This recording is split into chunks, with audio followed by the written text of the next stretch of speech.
Have you, as a parent of a high school student, ever asked yourself, have I done enough to help my child do enough to get accepted to their dream school? I know that's what I was thinking when my three children were going through. Have I done enough? Wanted to welcome you to this webinar. We're going to talk about all things test prep and how to earn scholarships, how to learn what is a great method to ace the exams, and specifically how to start earning merit-based scholarships so you can potentially graduate from college debt-free.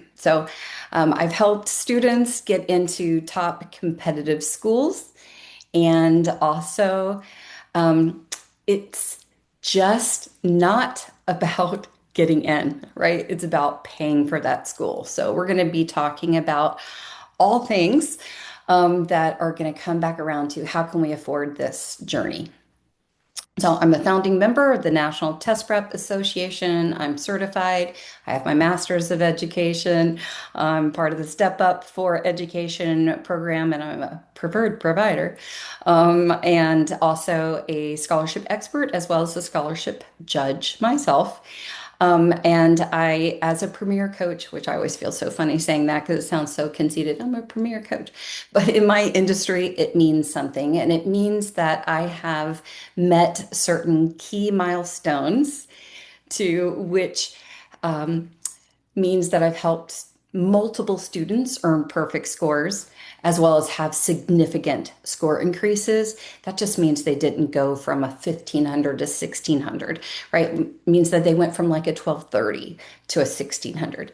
And so, but between the two, between perfect scores and significant score increases, what's important to know is the fact that perfect scores are really hard to come by, and you can get them, quite rigorous, but they're very hard to come by. What's important to know is students can have significant score increases. I've helped students become national merit finalists. There's three different levels of becoming a national merit finalist, semifinalist, and commended. I've helped over 100 students earn full tuition scholarships and again get into top schools. But what I'm super passionate about is helping students learn how to earn scholarships. So we're going to be talking about that a lot tonight. But that wasn't always my story. Back in 2011, when my oldest was going into her junior year of high school. And even though I was an educator, I really didn't know a lot about the college prep process. And to be honest with you, I was very stressed about that question. Have I done enough to help my child do enough to get into their dream school? And if you are feeling some of that anxiety, or if you as the student are going, have I done enough? Right? I just want you to know you don't have to do it all. You just need to do a sliver and decide what you were specifically passionate about. And we're going to be talking about that. But I just remembered that green chair sitting there, stressed. So if that describes you, you are welcome here, and I'd love to help. And I hope that you end up walking away from this webinar thinking it's a good use of your time, and that you learned a few things in this college prep journey, learned a few um, strategies that are going to help your family learn about not only test prep and getting those scores, but also how to earn scholarships. So, fast forward, all three of my kids are grown now. And they're out of college, and all three were able to get into their dream school. But more importantly, they were able to earn those full tuition scholarships, and that were valued at over $316,000. So we'll go into some of the specifics about that later, but just wanted you to know that it can work well, and I'd love to help you land well too. So I am an NSHSS parent because all three of my kids were members. Two of the three were ambassadors. Highly recommend that program. I've been an NSHSS educator nominating students since 2014. And just recently, within the past 2 years, Horton Test Prep has become a partner. And so I travel around with NSHSS and go to their college fairs. And I've had the pleasure of the platform at several multiple colleges. So UC Berkeley, UT Austin, Clemson, Johns Hopkins, Columbia University last September, about to be at UCLA and UF coming up soon. And at these events, I talk about all things test prep and how to earn scholarships. So we're going to be jumping into that. And I also speak at conferences across the country too. So this is a little bit of the layout of what we're going to be going over, which is when to start test prep, right? And what's a good method. Then we're going to be going into private scholarships, some of my top favorites, the top essays that need to be already pre-written to make it easy for you to start going after scholarships.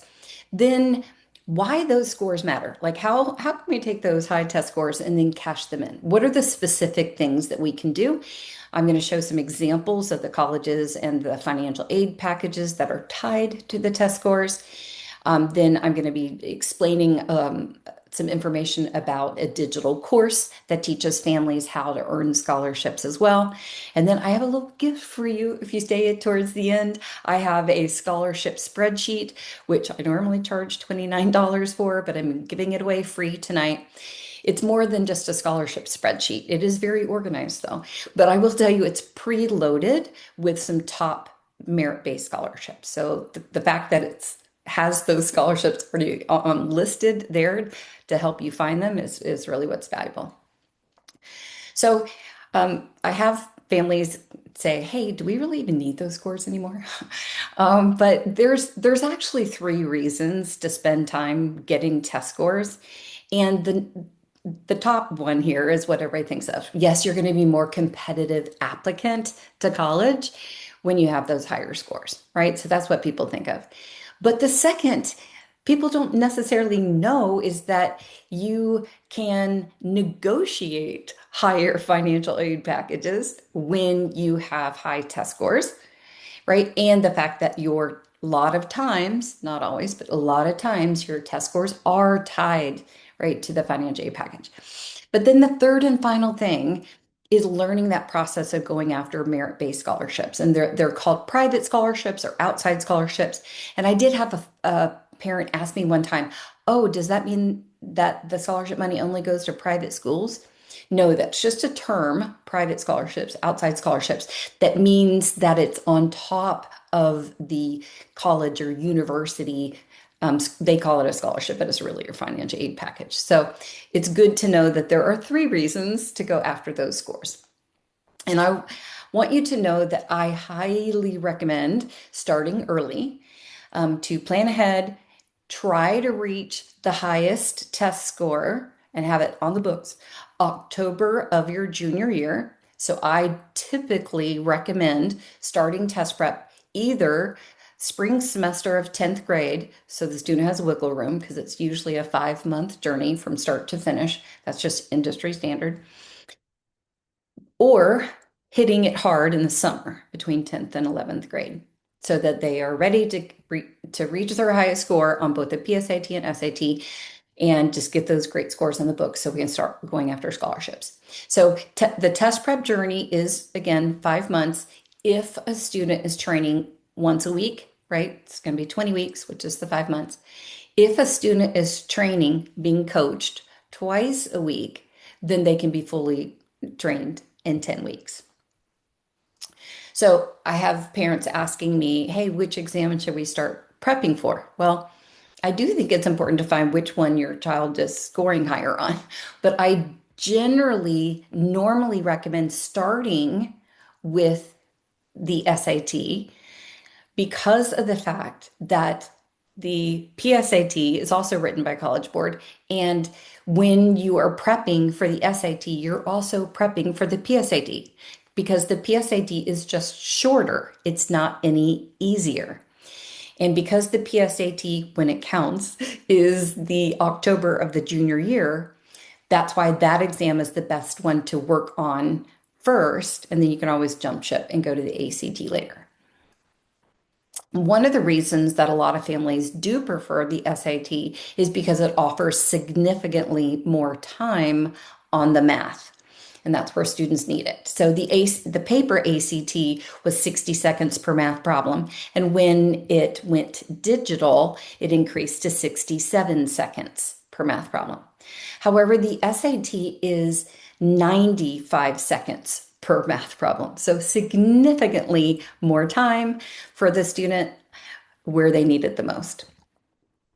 So, just reviewing some of the test prep, I do recommend being on a digital platform. That just means that the paper tests are not going to help the student as much anymore as they used to, because, for example, the SAT is a digital exam, and students need to be practicing digitally so that they know, did they advance to module 2 easier or module 2 harder? So if you don't know anything about the adaptive nature, I'll just do a kind of little bit of an overview on that. That the adaptive nature of the exam just means that College Board labels all the questions easy, moderate, or hard. And Module 1 has all three levels, easy, moderate, and hard. And I'm talking SAT right now. And that depending on how well the student does in Module 1, they're either going to advance to Module 2 easier, that has more easy and moderate problems, or they're going to advance to Module 2 harder, that has more moderate and harder problems. And believe it or not, that's what you want, is to get into Module 2 hard, right? Because of the fact that the students are going to be earning more points, right, when they get more of the harder questions correct. So, that's just something to know. If a student is going to be taking the paper ACT, then that's fine. That's still being offered. You can practice on the paper. If you're going to be taking the digital ACT, though, you need to be practicing on a digital platform that gives you a digital exam so that the way you practice is going to be the way that you test. So very important. So the industry standard is to coach a student through 10 full-length practice tests, whether it's ACT or SAT. And I've had a parent call, isn't 2 or 3 practice tests good enough? Well, the answer is no, it's just not. That's just not enough practice because of the fact that these are very rigorous exams. It's also like why one tutoring session isn't enough. It's kind of like voice lessons. You don't go one time and then sing amazingly well, right? So the student needs time to become proficient test taker. Because at the end of the day, and I hear people say, oh, well, my child's just not a good test taker. I think in general, you have prepared test takers and unprepared test takers. And the unprepared test takers are going to be the ones that are more nervous, all right, and concerned about the time because they're not as ready. So I do think it's important to be on a digital platform, also because we can pull targeted problems. So let me explain what that is.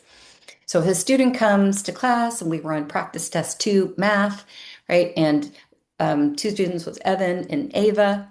Well, if I pulled targeted problems for Evan, it's based off of the skills he missed, right? That I just coached through, those specific concepts. And so it's very important for the student to have time to transition from processing skills to retention skills. So let me explain what processing skills is. The processing means understanding it in the moment, right? So whether it's a new skill they've never learned before, or even an aha moment of, oh yeah, I knew that once a long time ago, right? They need to have time to really cement that. And it's much harder to go to retention skills. And retention skills is what we want, which means 1 week later, can that student remember that skill that we've just coached through and apply it on a brand new problem that's testing that exact same concept. So that takes more time than you would think. And the reason being is that we're combating this thing called the Ebbinghaus forgetting curve. It's one thing I learned about when I got my master's of education that really clicked in with me is that the Ebbinghaus forgetting curve just talks about how quickly students forget content. Really, all of us forget things, but the main thing is that when they've learned something, if they don't review it or touch back on it within 48 hours, they're going to start forgetting a certain percentage of it.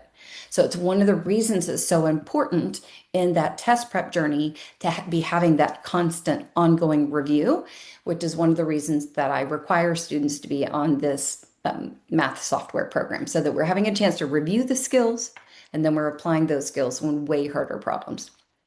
So again, I definitely recommend that whoever you choose to hire for your tutor and your coach, that they are using a digital platform that has a ton of practice tests, right? That the student can use either full length exams or sections. I assign sections. So we're either on math and one tutoring time or we're on English another tutoring time. But that has the ability to pull the targeted problems, to identify what skills is that student missing that we can go work on. So it's very important. And for you to know the difference between what most tutors do and a premier coach is that most tutors are going to assign a practice test section in advance. I do that too. But they're only meeting with the student for 45 minutes to an hour, and they're only coaching through the problems the student got wrong. That is what 99% of tutors do. They're just going to coach through the problems the student got wrong. Now, that might sound like a good methodology, but let me tell you, it is extremely flawed. And here's why. It's a multiple choice exam, and students randomly guess all the time. So it's very important to know that, they're getting problems correct, but they aren't rock solid on that skill, right? Or they spent 3 or 4 minutes on it, or they, will definitely miss it next time. So a better method, it's called overtraining, but that sounds like a negative thing. It's actually a positive thing. It's a very positive thing. And it simply means assigning a practice test section, right? Practice test 2 math, and then coaching the student through each and every problem, even the problems they got correct, because a lot of times they got it correct, but they went the long way, right? So it's so beneficial for the student to be coached through each and every problem. So I can show them how to solve it in Desmos in 15 seconds. I can identify what that skill is, and they'll be able to recognize it and apply that next week and get to the retention skills. So the difference between just the wrong problems and all the problems, it's very, very beneficial. Now, I do have some parents, before they start the test prep journey, they'll call and say, hey, my child's a 4 point whatever student. Why are they scoring national average on these exams? Well, to be honest with you, I didn't used to know the answer to that question 15 years ago. I know the answer now.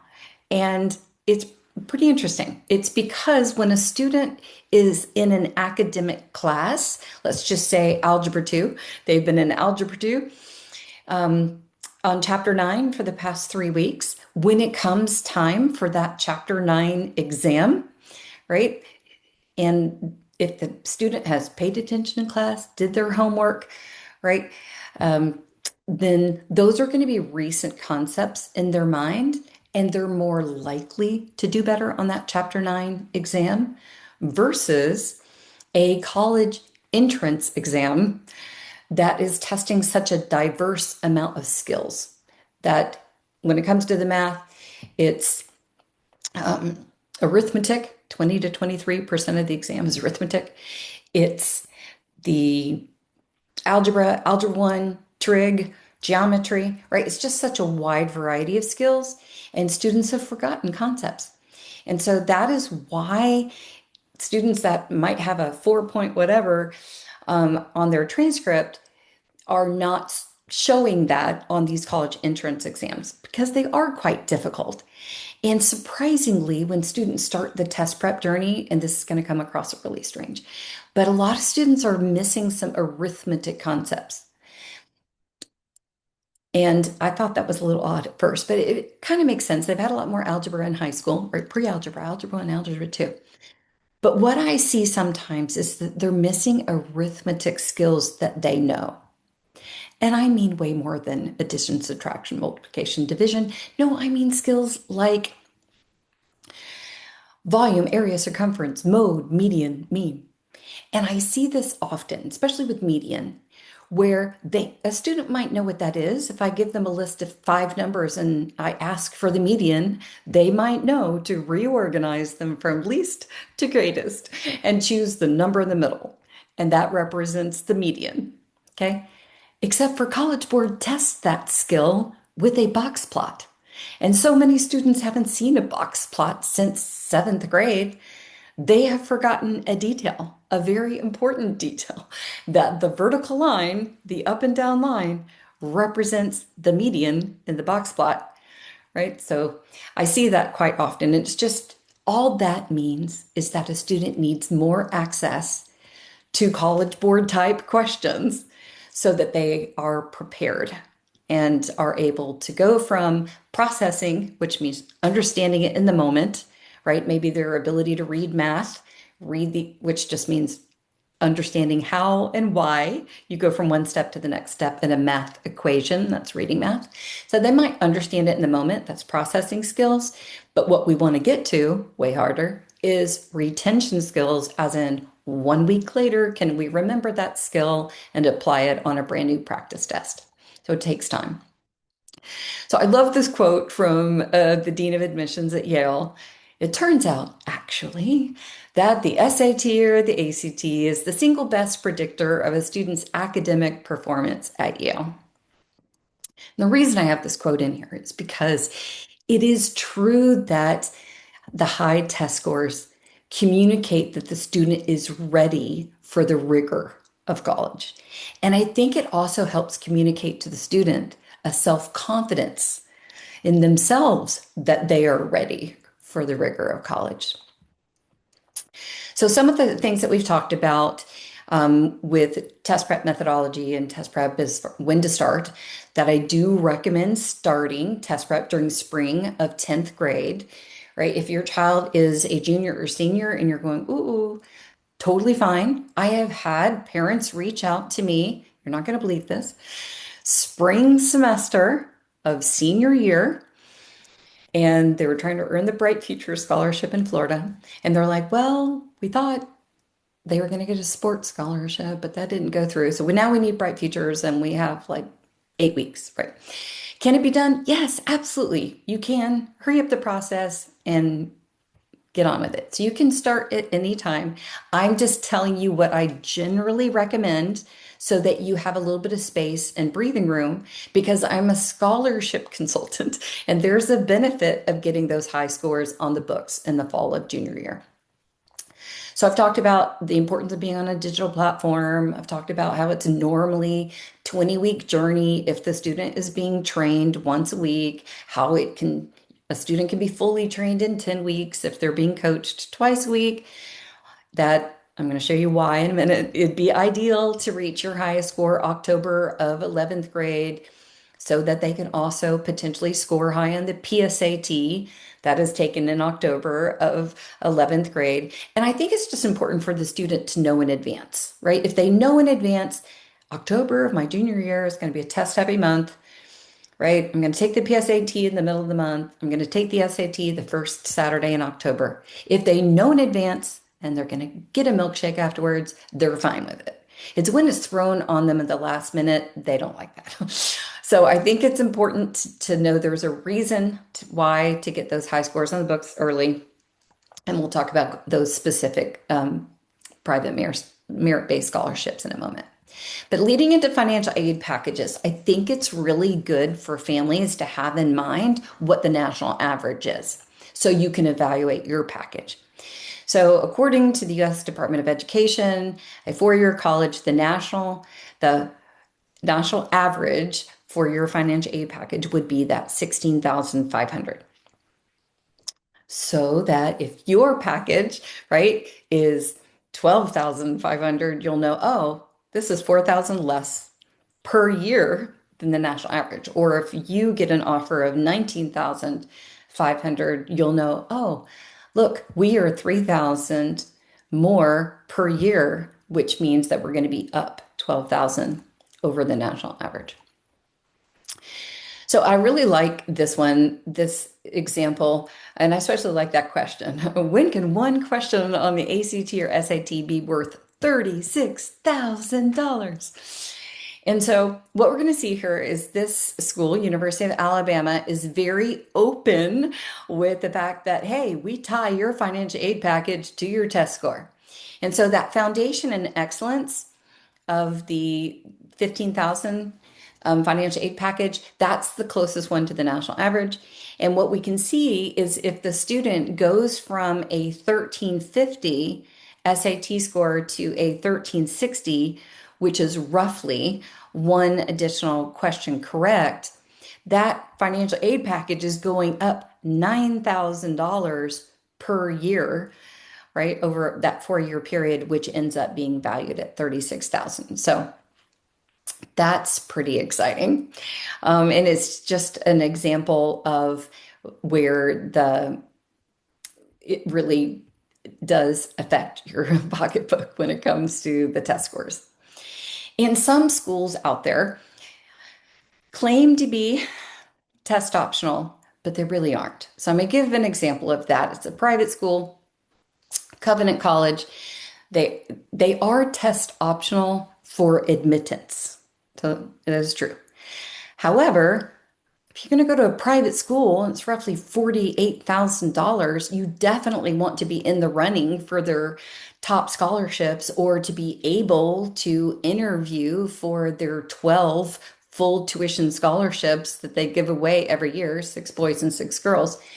But you can't do that unless you have an SAT score of a 1320 or an ACT score of a 28.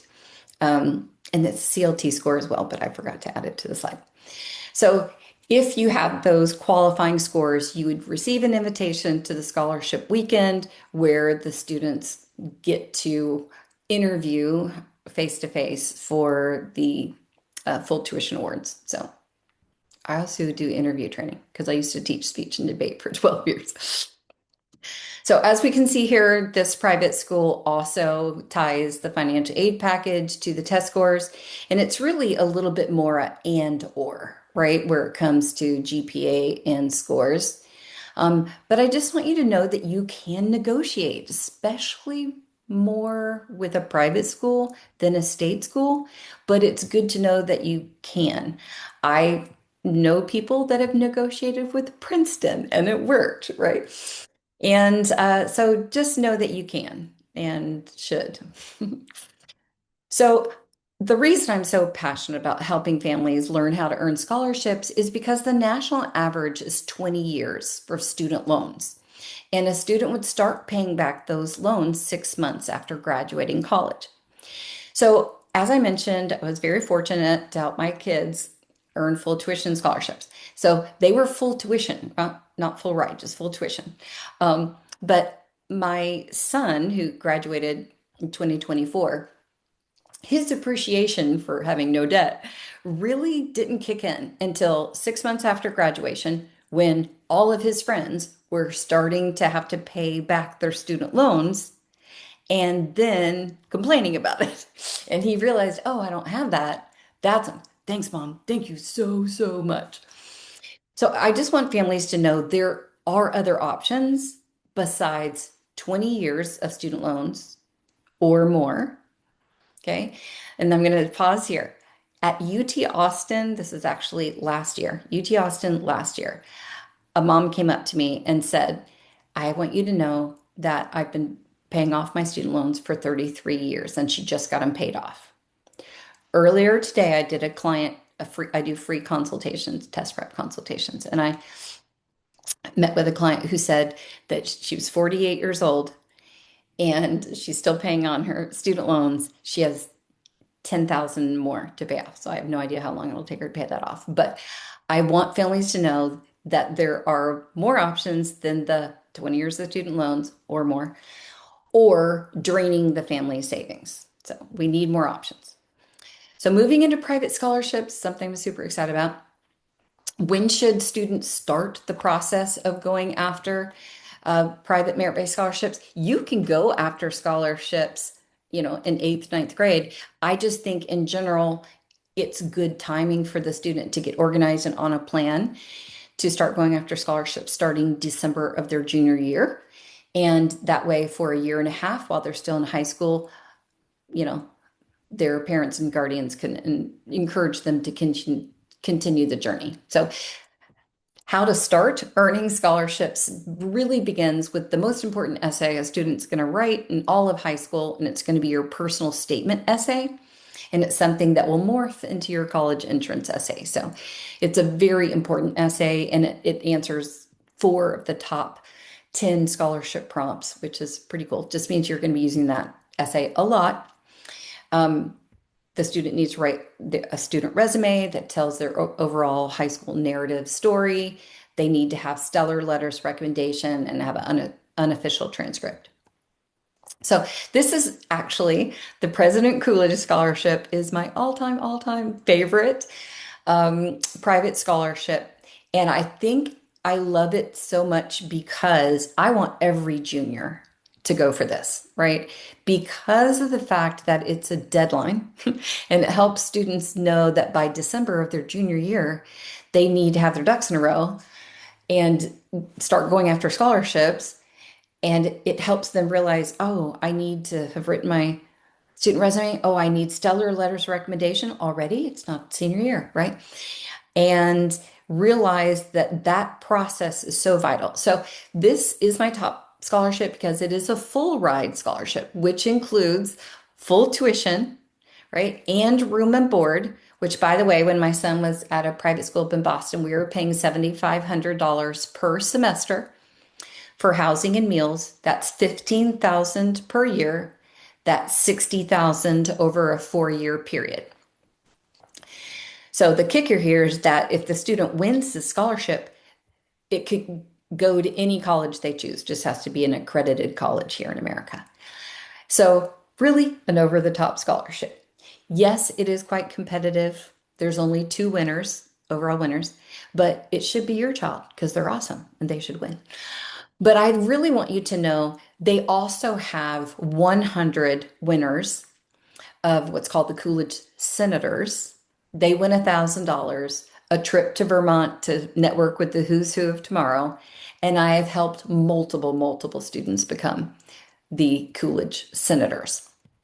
So again, it's a good one to go for because of the deadline. If you are already a junior and senior, don't worry about it. There's thousands of other scholarships. I'm just highlighting some here. If you are a high school junior, I recommend getting into this. The website's going to say it's the largest scholarship for high school senior girls, and that's true.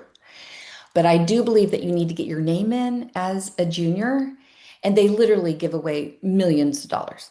Oh, look at that, billion. They give away $1 billion. That's a lot. I know a lot about the scholarship. I served on the committee, the scholarship committee at Central Florida. Both of my daughters participated, and after they were done with it, I got involved with it because I really loved it. And my oldest daughter won $25,000 through this organization. My middle daughter won about $5,000. So it's worth it because it's fun.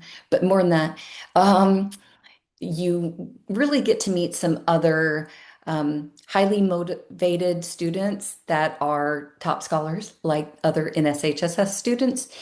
So it's a great network of people, but I highly recommend just looking into it. Every state runs it slightly different. But my oldest daughter won for the state of Florida in 2013 when she was a senior in high school. And so we went to nationals, and I know a lot about the organization. I just want you to know it exists.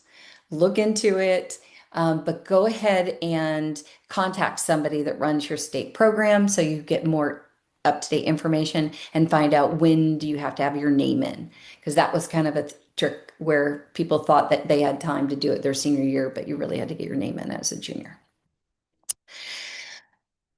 Truth bomb. As a scholarship judge myself, I want you to know the truth that when it comes to earning scholarships, right? If you're going to win private scholarships, you need to learn how to write winning essays. And I'm going to show you some examples here, even with the NSHSS scholarships, which, by the way, if you're a member, you should be applying to NSHSS scholarships. It's one of the reasons we joined NSHSS because we were looking for scholarships. So I'm going to highlight just a couple here.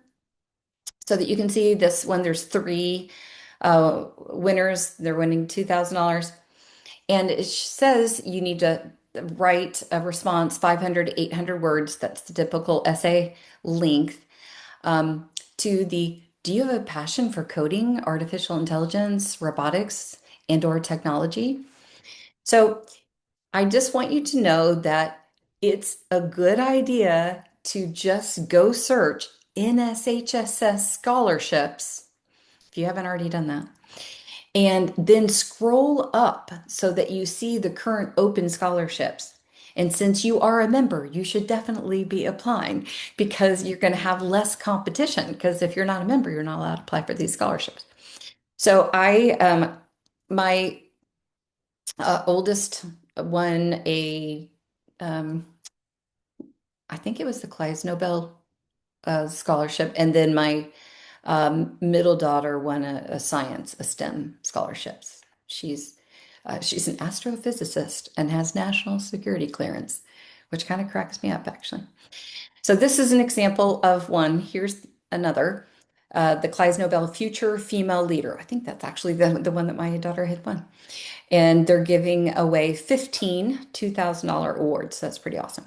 So again, it shows that the prompt is a 500 to 800 word essay answering the discuss how through your leadership and participation in school and community events, activities, and organizations, you possess the mindset and skills to succeed one day as a leader in the field of your dreams. So, and the other things that you would need to turn in, which is pictures, videos showing leadership, a color headshot, academic resume.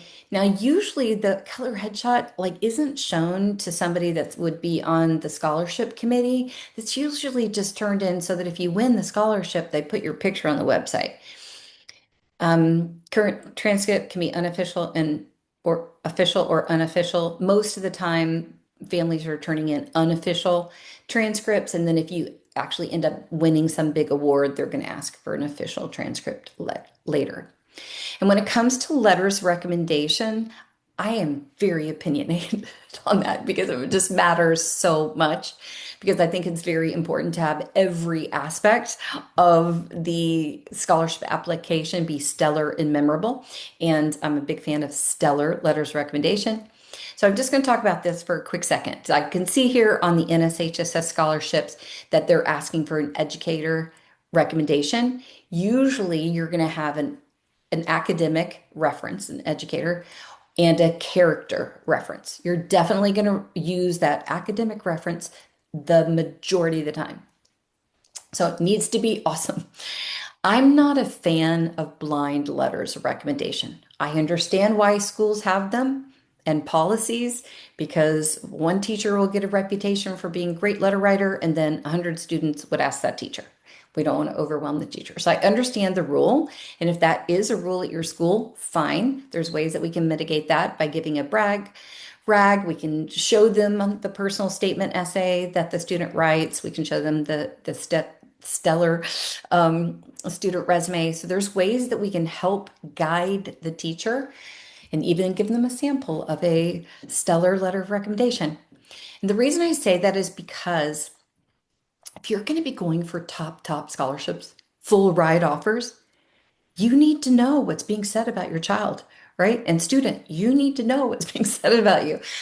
And I wouldn't have known that there could be not great letters of recommendation until we received them. Now, all letters are positive and kind, but they're not all stellar. And trust me, I usually recommend getting 3 academic references and 3 character references, and then narrow it down to 2, 1 academic reference, 1 character reference. And I usually am recommending you knowing what's being said about you, if any way possible, if you're going to be going for some top scholarships.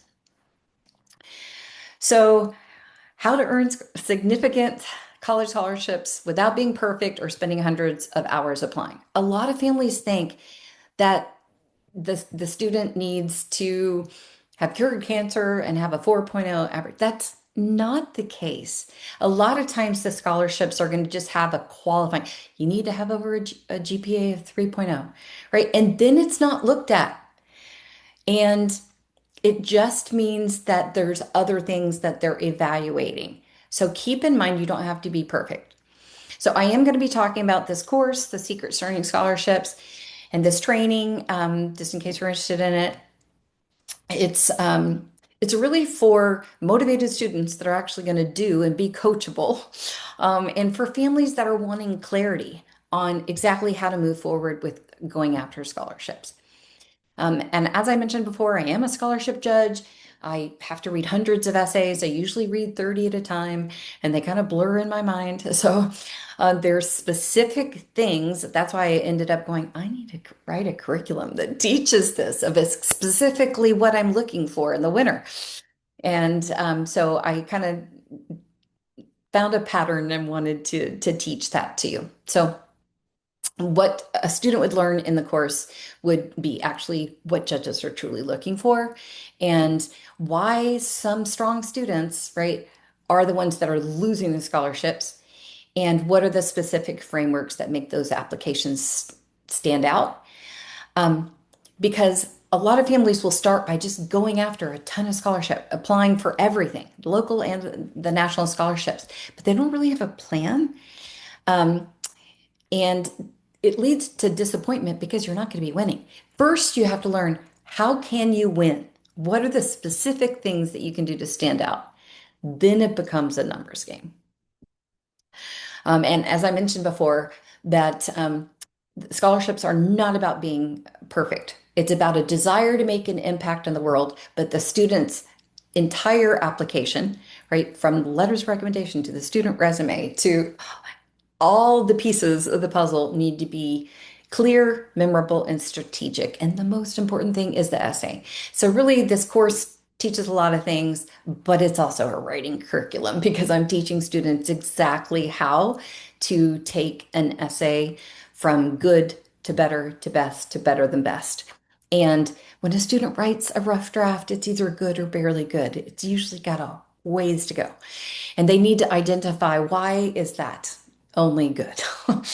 So there's a lot more to it than that. But covering some myths. Myth number one, scholarships go to the students with the highest GPA. No, I've seen it over and over and over again. It's this, they go to the students that have strategically positioned themselves, right, and that stand out. Because judges like me are desiring authenticity and a student that desire to make an impact on the world. Grammatically correct essays win.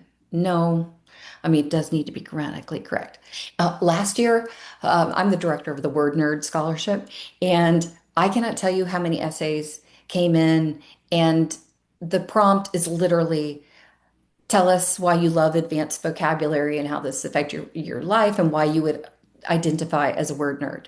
I cannot tell you how many students wrote essays that I'm not really a word nerd, but they shouldn't have applied. They wasted my time because I had to read the whole thing. But it wasn't just, they weren't a right fit.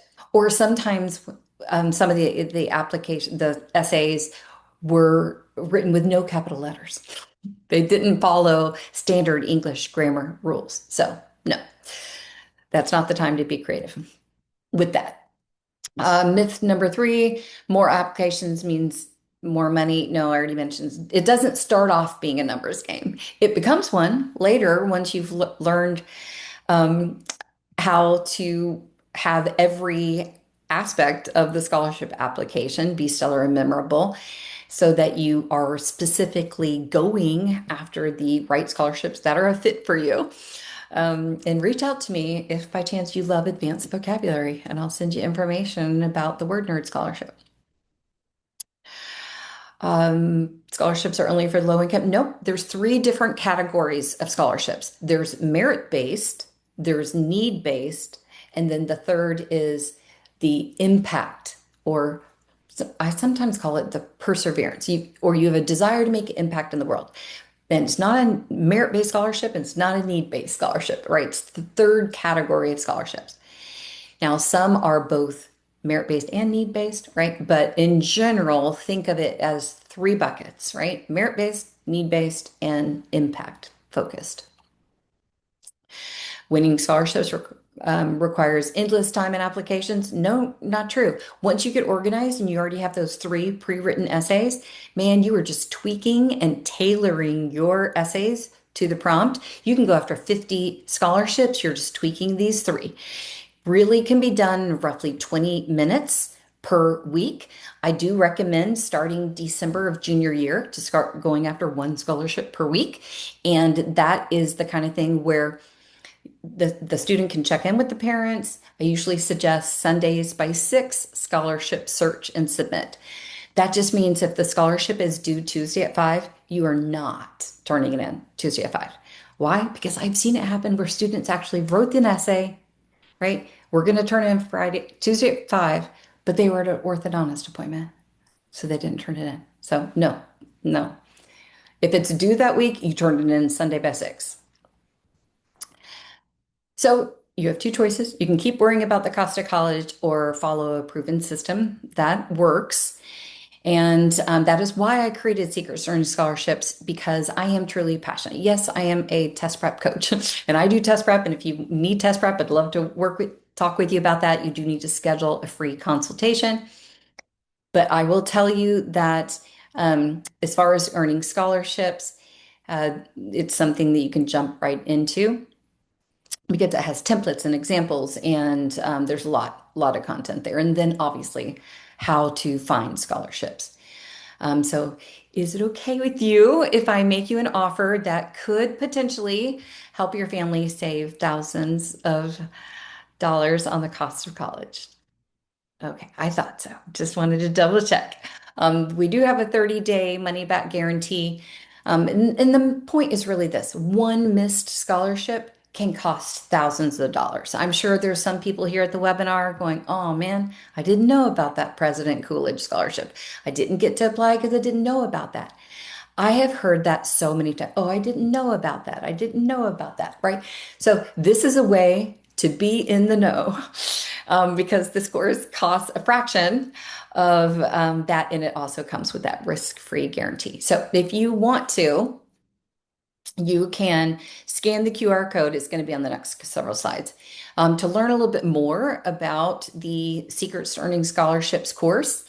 Because I have a couple things I'm going to show you and throwing some bonuses in there. And the biggest bonus, and I'm going to jump to it right now, is just that I am doing something I never do. I'm waiving the individualized feedback for the students, which I normally charge $1,000 for that, only tonight for the NSHSS families. So it's a big win. But just to go through what are some of the things in the course, right? You're going to learn the secret to writing an amazing personal statement essay. And as I mentioned, the personal statement essay is the most important essay that the student's going to write in all of high school. And it does always morphs into the college entrance essay. Why? Because it's the essay that's talking about what has the student done in the past? What is that linear relationship? What has the student done in the past that has gotten them to the point of what they're doing now that's leading to where they want to go in the future? It teaches how to write that student resume. I'm also very picky about that as well. I think there's a profile area on a student resume. It needs to be really written well. So I teach all of that. Secret to stellar letters of recommendation. I've got sample letters in there, of course, templates. One NSHSS parent sent me a message and said, I loved having the sample letters of recommendation. It was so helpful to see what a stellar letter really looked like because that student had gone on to win a ton of scholarships. And, was it because of my stellar letter that I wrote for them? I don't know. But they did win $2,500 from NSHSS as well as a bunch of others as well. But she really liked being able to see those templates and see the sample of what is a stellar letter. So again, part of this is a writing curriculum. So it's the secret to writing a contribution to community essay. So that is, the personal statement essay, the contribution to the community essay, and the how will the scholarship help you essay are the top three scholarship prompts. And this is according to Going Merry, which is a popular search engine. The number one scholarship prompt was, how will this scholarship money help you? And I thought, well, that's really interesting that that's the number one scholarship question.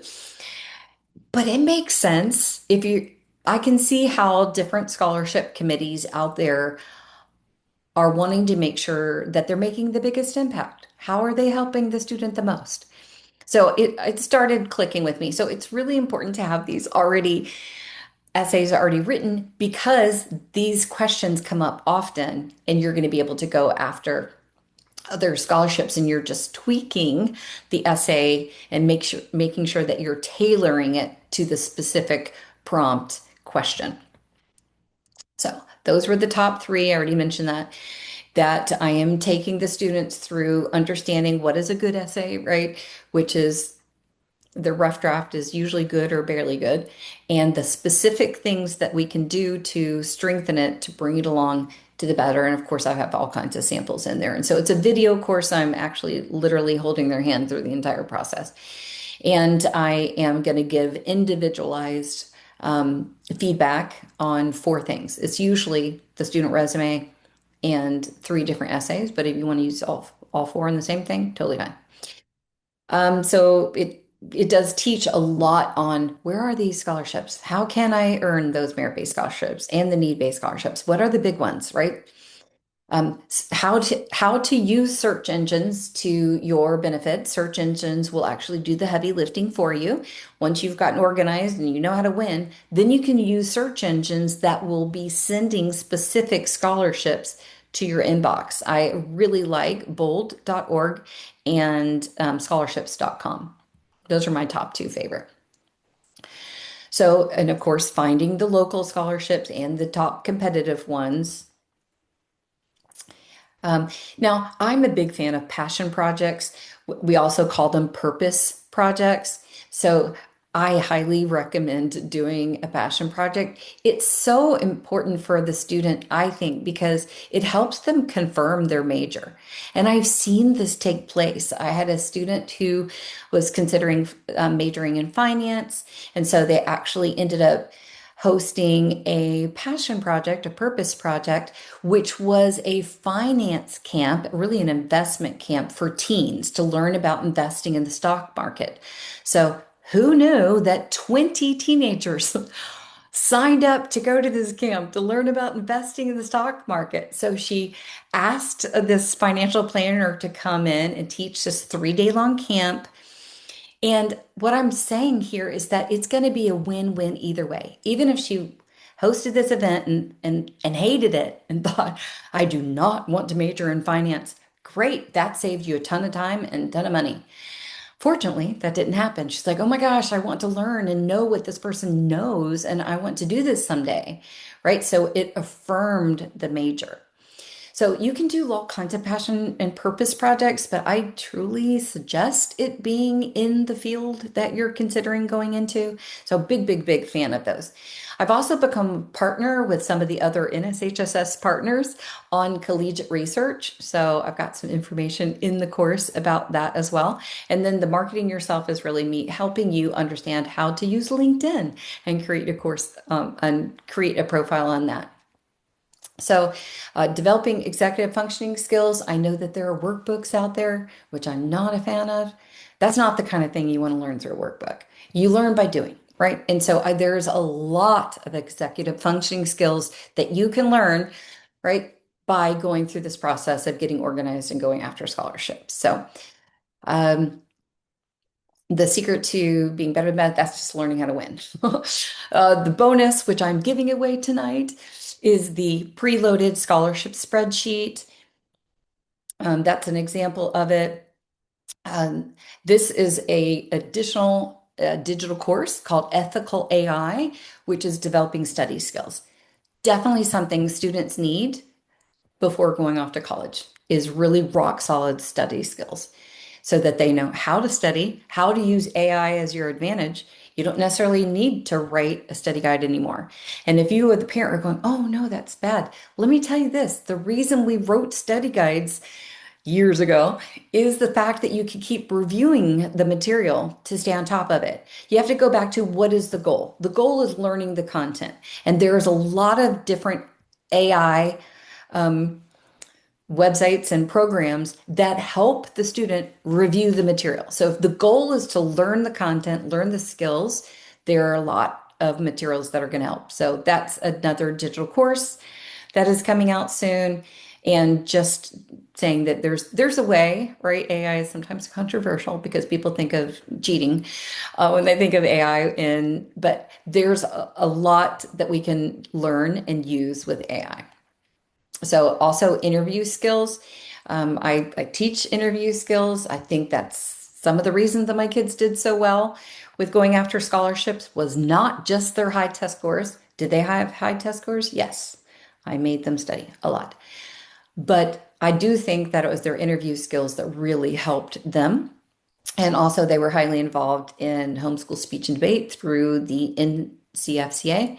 And I think that helped them. So, those courses are going to be launching soon. And that's a bonus that I'm giving away if you sign up tonight. So, the interview skills is going to help with, scholarship interviews as well as getting a job at Publix, right? Because there's a lot of times that students need to have those interview skills, those soft skills that are really going to help them make a memorable impression, both for college admissions as well as job interviews, as well as scholarship weekend interviews.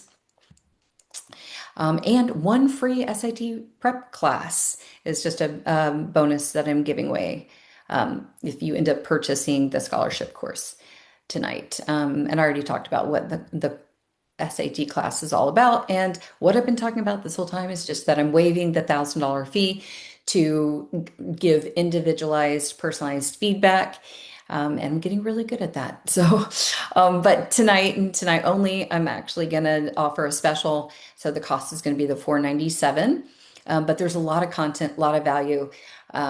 And I did a full beta program, and I've gotten a lot of great feedback from the students that are now, applying to scholarships. So again, I have had a track record of helping over 100 students earn full tuition scholarships. I've now helped multiple students become the Coolidge Senators. So I kind of know a few things about going after scholarships. So if you're interested in the course, Secrets Earning Scholarships, so you can stop guessing and start applying with confidence, I'd love to help you. And if you are interested in higher test scores, then I definitely would want you to schedule a free consultation so I can understand exactly what you need and how we can go about having them jump in and start. So if you're interested in the course, scan the QR code. So I'm just going to do a couple quick testimonials, and then we'll see if there's any questions. Thank you for helping Tristan earn a full tuition scholarship, also a private $2,500 scholarship. We're so thankful for your expertise. And then this mom, Shauna, her daughter earned a full tuition scholarship, also became a national merit finalist. This one, Heather, her son got a perfect score on the SAT and also got accepted to Princeton. Melinda got a perfect score on her PSAT, also scored in the top 1% on the SAT. And then Aiden ended up earning the full tuition Bright Futures scholarship. So just want to show you that, I'll come by my booth, I forget to take that out. These are my top favorites on search engines. The reason I like 1 and 2 the best, bold.org and scholarships.com, is bold.org these are all free, but Bold is a small database. Like you can go in there and create a scholarship for your grandmother. But if you fill it out, you fill out your dashboard completely, your potential major, your area of interest, photography, then they're going to send you scholarships to go after that are not just to your major. They're also going to send you scholarships to your areas of interest. So I really like that. And then scholarships.com is a large database, and you're able to go search for scholarships based on your major. So those are my top two that I suggest. Don't join all eight. It's going to overwhelm you. I would create a new email address, something professional. I had a student whose email address was like body bag bill and then a couple numbers. I'm like, yeah, no. Mm-mm. Make it professional. Make it just your name, your first and last name, maybe a number or two if you need to. But I would create a new email address so that all the emails that come into that inbox are scholarship related, and then just check it often. So that is it on the.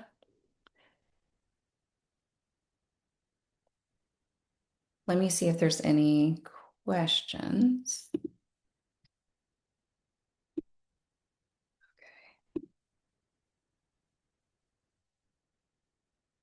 All right, great. I don't really see any questions in there, but I'm going to go ahead and put the free spreadsheet that has in the chat box that is preloaded with some top scholarships.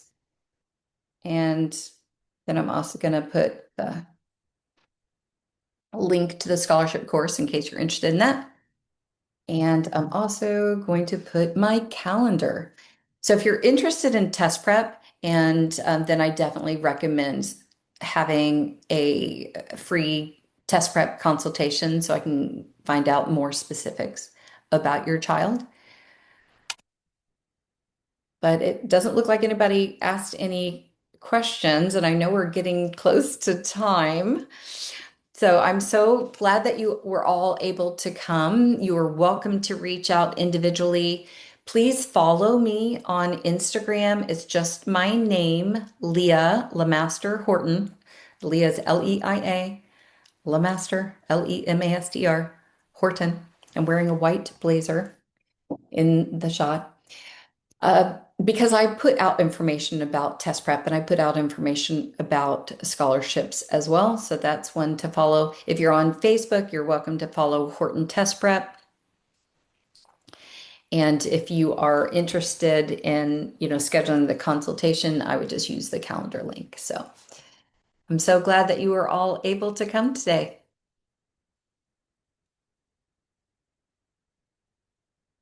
Thank you, everyone.